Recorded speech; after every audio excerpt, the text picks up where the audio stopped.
Thank you for joining us this morning. In just a minute, we're going to get back into Ecclesiastes chapter 9. We've been working through this. I don't know when, if ever, I will learn to not make predictions about how far along I will get in a particular study. But we left Wednesday, I said, go ahead and get ready for chapter 10. And then as I was doing my study for the rest of chapter 9, I went, that ain't happening. So we got a lot to talk about yet in chapter 9, so we'll do that today. Maybe finish the chapter this morning. And I do have my glasses back. I told you Wednesday that on last Sunday night, the lens fell out during the sermon. I was up there and the lens fell out, and the lens disappeared. And I didn't know whether somebody stole it or what after services. I said if somebody just laid it on the front pew that there'd be no questions asked. But Raylan did the right thing, gave it back to me. But actually she crawled up under there and found it for me the other day. So I appreciate that. And she got a flashlight and got a stick and a piece of tape or something to get it out of that hole down there. But at least I'll be able to read clearly today. Great to see everybody. If you would, let's pause for a moment. Let's share in a word of prayer together, and then we'll enter into our study. Our Father in heaven, thank you for the day you've given us, the opportunity to assemble and to appreciate your word and the messages that we find within it, the wisdom that's provided. Strengthen us in our efforts to honor you today. Give us courage to just take your wisdom and use it, to appreciate it and to honor it in our lives. Thank you for all the blessings that come through Jesus, and it's through his name that we pray. Amen. All right, so the first part of the chapter, right, through verses 1 through 6, is some of the most cynical, right? Because basically he says what? You live and then you die. Right, he just pretty blunt and kind of cynical view of life itself in some ways, but he's got a point to it. I think sometimes I'm careful not to just break this book down too small a pieces, because if you take them in too small a piece, you might not really see what he's trying to say. Because he makes all these comments right in verses 1 through 6 about death and how sad it is, and when you die and you're not remembered, and it's just over with, and that kind of sentiment. But there's a reason why he says all that, because beginning in verse 7, he says, "Then do what?" So enjoy what you've got, right? Enjoy what you have, because it will soon be gone. I think it's really what he's trying to tell us here. He's not trying to give some bleak, morbid obsession with eventually you just die and good luck to you. But no, he's trying to impress upon us it's a reality, right? The rich, the poor, the wise, the fool, the king, the commoner, right? Everybody meets with the same end. We all eventually die. So what do you do in the meantime, right? What should we be doing in the meantime? I think that's where he focuses now, his description, beginning in verse 7. So let's pick up there and start looking at this from this point forward. Go thy way, says, eat thy bread with joy, drink thy wine with a merry heart, for God now accepteth thy work. Let thy garments be always white, and let thy head lack no ointment. Right? Enjoy the prosperity of your life, the good blessings that God provides for you. Embrace them and appreciate them, and accept the value of the work that's brought. Again, we've talked throughout the book that if your pursuits are always personal and selfish, that will turn out to be vanity, the writer says, over and over and over again. If it's about you, if it's about selfish ambition, if it's about squandering away the things that you have on your own personal things, that's vanity of vanities. If you appreciate that God is blessing you, if you learn contentment with that which God is blessing you with, if you can appreciate the things that God is providing, then you can kind of see life in its right perspective. So don't let your garment, let them be always white, right? Let your head lack no ointment. What's that remind you of, by the way? It's an interesting thing. Yeah. What about Jesus? Yeah, and right? And how did his disciples react when, at least one of them, react when Jesus received that ointment and that soothing benefit that she brought to him? Yeah, we could have at least sold that. Why are you wasting it on? And it's interesting, right? This writer is trying to say, listen, it's okay. If you appreciate the blessings that God is bringing to you, don't worry. Let your garments be white. Appreciate a moment of soothing benefit of some ointment on your head. Then verse 9, live joyfully with the wife whom thou lovest all the days of the life of thy vanity, which he hath given thee under the sun, all the days of thy vanity, for that is thy portion in this life, and in thy labor which thou takest under the sun. Now, that's a curious statement if this is Solomon, right? That's a curious statement if this is Solomon, because he had way too many, right? Way too many wives and concubines in his situation. Now, let me throw this out there at you. It's contrary in some ways to some things you've heard me teach, but it's worth thinking about for a minute. If you remember, I have one lesson on the book of Song of Solomon. I preach it every 8 years. That's basically about all I can do when it comes to that book, right? Just do it once in a while and remind. But if you remember, when I teach the book of Song of Solomon, it's been my general conclusion that there are 3 characters in the book. There's the king pursuing a young maiden, and the shepherd boy whom she really loves, and the bond that the shepherd boy and the maiden have. There are other thoughts about the book, that it is a young Solomon and his one true love. Okay. If that be the case, right? If that be the case, and again, it's hard to know, right? Sometimes in these books exactly.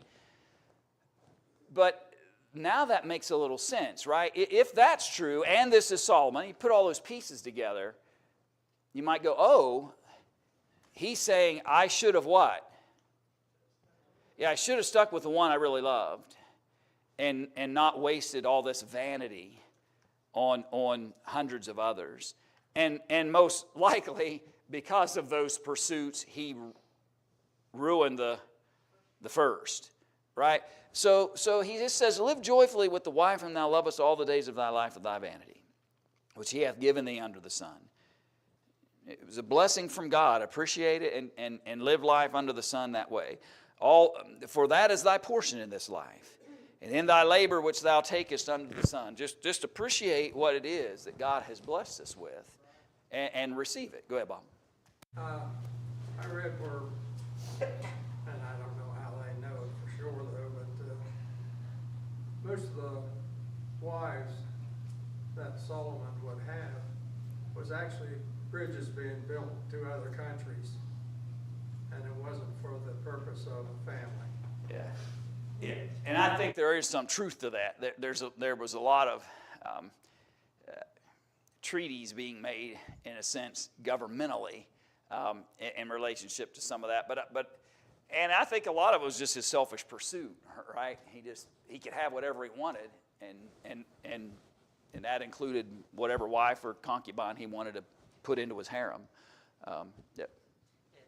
Going off a little bit of that, we look at the book of Ecclesiastes. He said he put his heart to, trying to find what made him happy, and so, we could kind of put the two together there and say that's kind of what he did with all those wives. Yeah. He says throughout the book, he pursued happiness in everything under the sun, and because it was an effort to try to find happiness in that fashion, he never found it. Vanity of vanity, saith the preacher, all is vanity. But he recognized that if I had just simply embraced the good that God was providing for me, if I had just lived life joyfully with the wife of my youth, right? That and appreciate what God is blessing. Appreciate the simple benefits that I receive. Wear the white clothing, keep them nice and clean. Anoint your head once in a while with something good.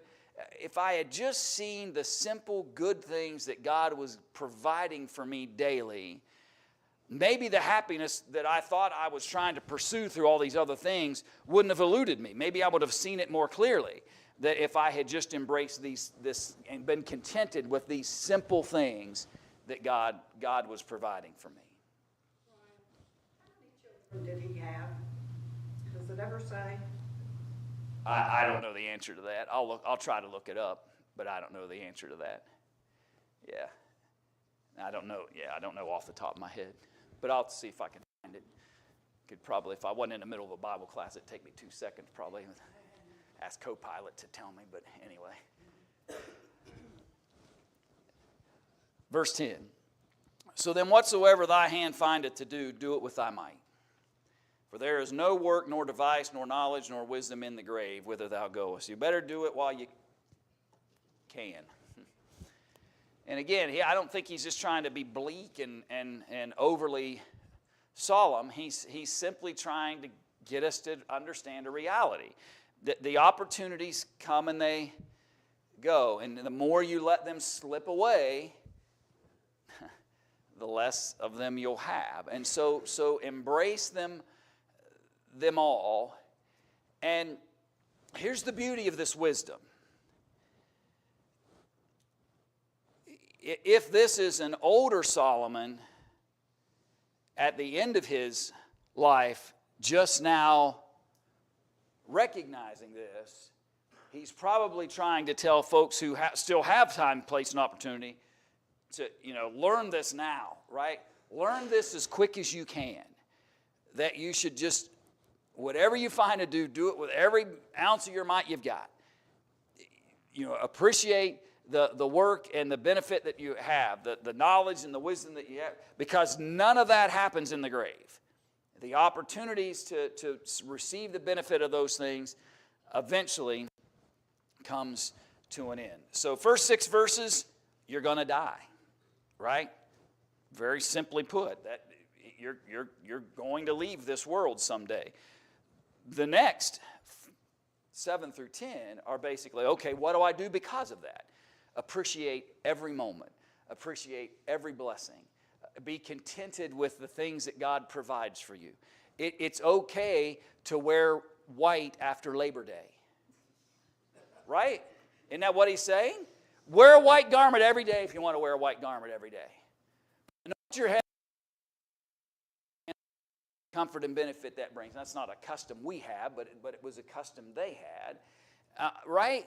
Isn't that what he's saying? Just enjoy the moments God is blessing you with, because they're going to come and they're going to go fast. And if you're never contented and you never appreciate those moments that you have, then you could be like this preacher that's writing this book of Ecclesiastes and just look back and say, you live, you die, they bury you, and they forget about you. Because he says that a lot throughout the book. So appreciate the time we have and the benefit God provides. I'll pause. I heard a sermon one time, and I guess it's best that I don't remember who it was. It's best to remember the message, but that whatever your hand finds to do it with all your might. They reference it. It doesn't matter if you're the bank teller, if you're the janitor, if you're the CEO, if you're whatever you are. Yeah. Whatever you put your hand to do, and that kind of stuck with me. Like I say, I don't remember who said it, but I remember the message. Yeah. Whatever it is that's your lot in life, put every ounce of who you are into that, right? And I think that is here in this text. And it doesn't matter whether men value it. It doesn't matter whether you think it's important or unimportant in the grand scheme of things. Do it with every ounce of your ability. And that's an important principle, just life principle, right, that the Ecclesiastes writer is sharing. So he says, I return, verse 11, next paragraph in the conversation. He said, I returned and saw under the sun that the race is not to the swift, nor the battle to the strong, neither yet bread to the wise, nor yet riches to men of understanding, nor yet favor to men of skill, but time and chance happeneth to them all. There are hundreds of ways anecdotally we could illustrate this, right? Where it seems an impossibility. Years ago, boy, it seems like forever now, but I used to travel with Roger Smith and Jeremy Joy. We used to go down to the high school basketball, state high school basketball tournament in Charleston every year. We'd get down and spend some time down there watching basketball. I tell people all the time, it was great 3 days. We do nothing but basketball and Bible. Seriously, basketball and Bible. That's all we talked about for a number of years that we would go down there. But anyway, I can remember, and again, those non-sports folks, this will just be of no value in some ways to you. But Randy Moss, who went on to play college and professional football, and is he in the Hall of Fame now? I have to think about that. But anyway, and Jason Williams, who went on to play college and professional basketball, were on the same basketball team for DuPont High School that year, down there at the state tournament, and it was one of the craziest shows on a basketball court I'd ever witnessed at the high school level. It was amazing to watch, and yet they lost in the semifinals to Martinsburg, who would just come down and shoot a normal layup and would defend the right way and rebounded the basketball and did all the fundamental things you're supposed to do in basketball. Jason Williams would go down and you wouldn't even know where the ball was. It would be behind his head, through his legs, around his back over his head, and it'd be in the air, and Moss would be hanging on the rim. And it never rattled Martinsburg that whole game. It never bothered them. They just continued to play basketball the whole game. And what's my point? My point is the two most skilled players on the court didn't matter at the end of the day. They had every advantage you could imagine, but it didn't matter. It's not always to the swift. It's not always to the most skilled. It's not always to those who have the best understanding of things. And basically, it's possible that time and chance happens to everybody. I think this goes back to his core theme of quit trying to figure everything out, right? Number one, you may be trying to figure out things that is only part of the mind of who? Mind of God. So you're not going to get that anyway. So quit trying to figure out every cause, every reason, every possible scenario. Why did all this? Quit going down that road. That's vanity, because you may be intruding into only the things that the mind of God would understand. Secondly, he says, you and I need to appreciate that in this world that God has created, time and chance happens to everybody. There are some circumstances it doesn't have anything to do with anything. It just happened. And that's hard, right? Because we like to know the reason. We want to know the cause. We want to have all this insight as to why certain things occur in the way they do. And the writer simply says, you are spinning your wheels for nothing. Because time and chance, it just happens. And you and I have to respect that fact, or we're going to get caught up like he did in trying to figure out things that you'll never figure out. We need to take advantage of the opportunities we have because we don't know when they're going to come. Well, right, and you don't, and I go back to our comment Wednesday night about Queen Esther, right? For such a time as this, how do you know? Mordecai says, you don't know whether or not you're in this position in this moment in time to be able to help your people and your family in this moment. Time and chance happen. Maybe not you, Esther, and maybe God will send deliverance from somebody else later, but do you really know or not know whether this is what's going on? So time and chance, take advantage of it, right? You don't know whether it's going to come back around or not. And so appreciate those opportunities that we have. For man also knoweth not his time, as the fishes that are taken in an evil net, and as the birds that are caught in the snare. So are the sons of men snared in an evil time when it falleth suddenly upon them. So it's an interesting analogy that they would appreciate, right? The fish is just doing what? It's just doing what it does. It's just swimming along, right? It's just swimming along. And one minute it's doing what it naturally does, and the next minute it's what? It's caught in a net, and he's on somebody's dinner table, right? It's you don't know sometimes in life. You can end up smack dab in the middle of a situation, and you don't, right? You don't know. A friend of mine told me one time about how when it was Governor Mansion at the time, was at a basketball game in Morgantown, and this friend of mine came out of the bathroom and didn't realize that he had ended up in the governor's entourage. He come out, and as he came out, the entourage was moving, and he got caught up in the movement, and the next thing you know, he was sitting in box seats with the governor for the rest of the game. He never told anybody. Sat right there and watched that basketball game in the governor's box. Why? Time and chance, right? Time and chance. And it happens, right? Negative and in bad ways, right? Sometimes it's a moment arrives and it provides something good in your life.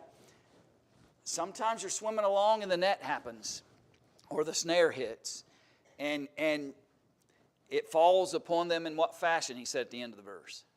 Right place at the right time Or wrong place at the wrong times. And it happens quickly, suddenly, the text says. Unexpectedly, how life, and wow, how many times in our lives that you could probably just, if you wrote them down, every time where you thought, well, that was unexpected, right? Didn't have any kind of expectation that would ever occur or that situation would ever happen. And yet it does, right? It does. From the simplest kinds of things to even major life things, time and chance happen.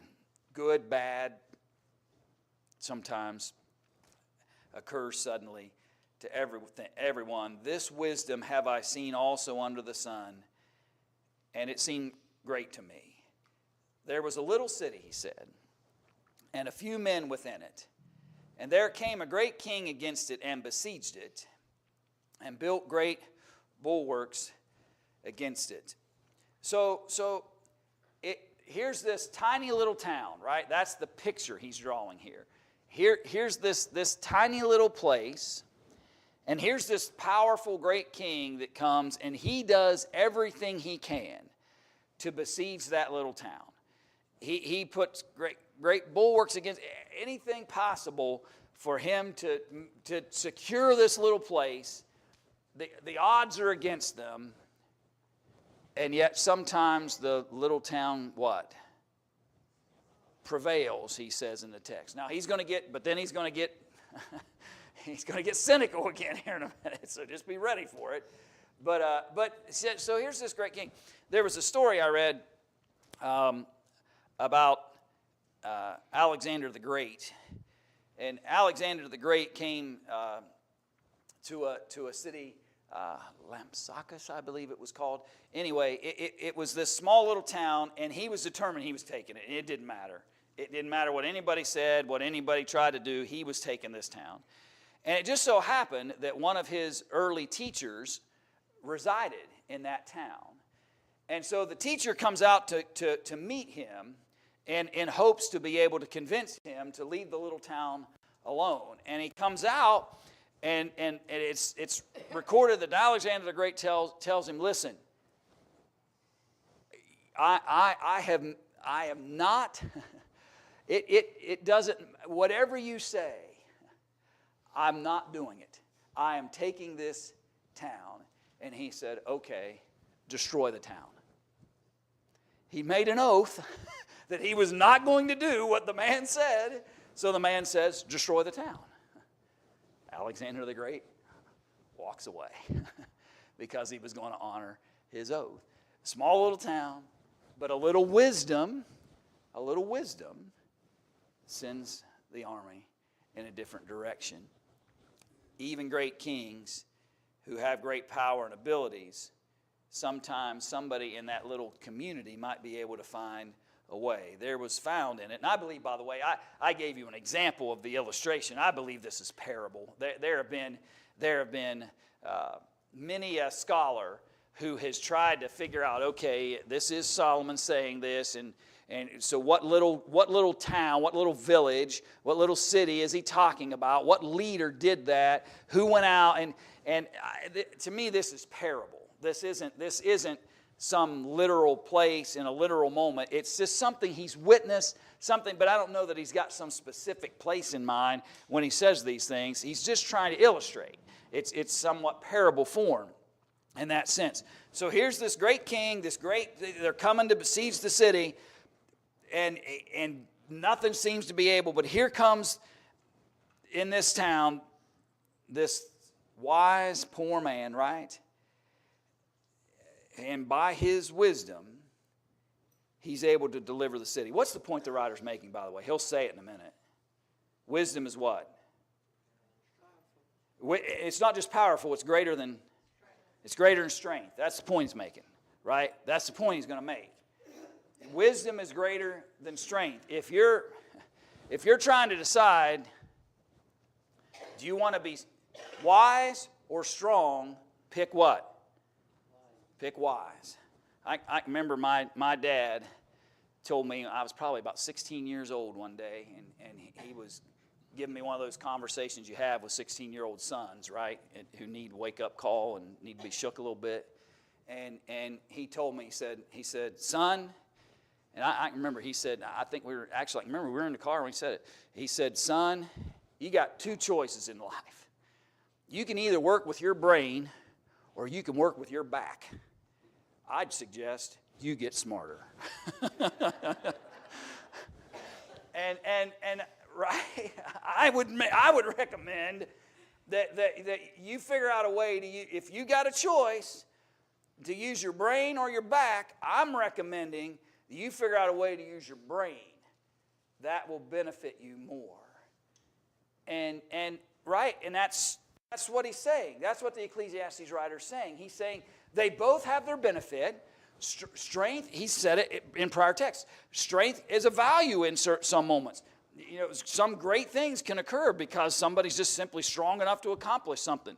But at the end of the day, if you're choosing which of these two things that you want to emphasize in your life, wisdom is the one, because I've seen great kings besiege small towns, and you would think there is not a thing in the world that could stop that king from taking over that place, and a poor, wise man can figure a way to avoid the challenge and difficulty that king is presenting to that place. Yeah, go ahead. I'm sorry, Randy. There was an incident in the Bible there where Joab went after a man who fled to Abel. Yeah. Going to go take that city, put everything against it and all that stuff, and a wise woman out there said, what are you doing? You're trying to take me from my heritage and all this stuff. And her wisdom, and they threw the head of him out over the walls. She saved the town. One woman. Yeah, absolutely. And there are lots of little illustrations like that, right? Where just application of some wisdom can create a completely different scenario than you would think possible. In New Testament, I think what we would probably say is when you apply the mustard seed of faith, right? That empowers in bigger and better ways than we often appreciate. But here comes Mr. Cynical, a writer. So he gives us this great little parable, right? Powerful king tries to take a town. Poor wise man steps up with a little bit of guidance. He spares the town. And what does the town do to thank him? They don't even remember him. Right? They don't even remember him, he says. He delivers with his wisdom the city, yet no man remembered that same poor man.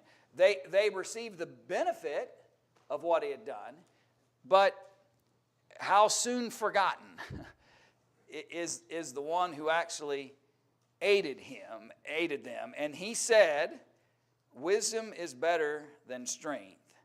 Nevertheless, the poor man's wisdom is despised, and his words are not heard. They're not remembered, I think is more than what, because his parable says that he spared the town. So obviously they listened, but they're not remembered.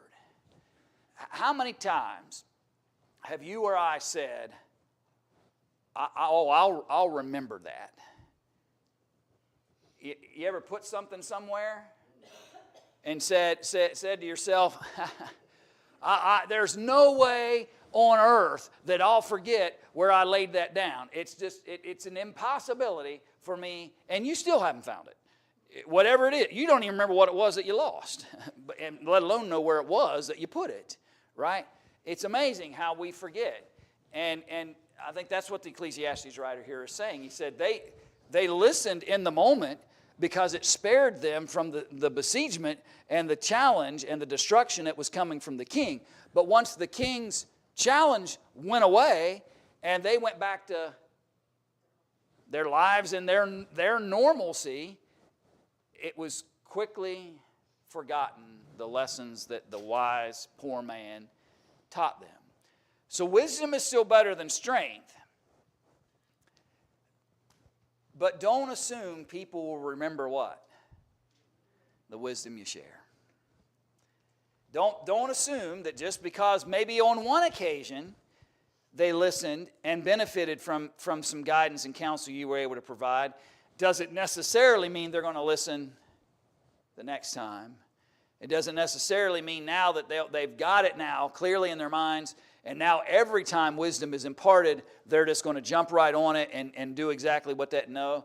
He says wisdom may be honored in one moment, and the next moment they'll forget all about it and may find themselves right back into the same difficulties. And now his words that were once listened to are not remembered or heard any longer. The words of wise men are heard in quiet more than the cry of him that ruleth among fools.